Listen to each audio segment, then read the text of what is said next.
আপোনালোকে নিশ্চয় দেখিছে এই ডাঙৰ প্ৰকাণ্ড শিমলুজোপাত কেইবাটাও বৰটোকোলা ইয়াতে বাঁহ ধৰি আছে। আজি দিন ধৰি নহয়, আজি কেইবাবছৰো দিন হৈ গ'ল এই বৰটোকোলা পৰিয়ালটো। আৰু আটাইতকৈ ভাল লগা কথা যে এইজোপা শিমলুৰ পৰা আৰু অকণমান অলপ দূৰ আগত আৰু দুজোপা শিমলু আছে। ইয়াৰে কিছু বৰটোকোলা গৈ সেই শিমলু গছকেইজোপাত বাস লোৱাও আমি দেখা পোৱা গৈছে। আৰু বিশেষকৈ এই ডাঙৰ ডাঙৰ আৰু অন্য গছো আছে, কিন্তু বিশেষভাৱে দেখিছো যে এই বৰটোকোলা কেইটাই শিমলু গছজোপাক নিজৰ আশ্ৰয়স্থল হিচাপে বাছি লৈছে।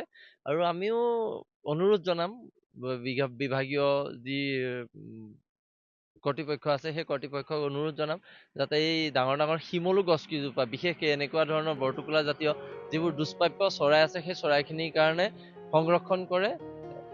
সেইটো আমাৰ এটা অনুৰোধ।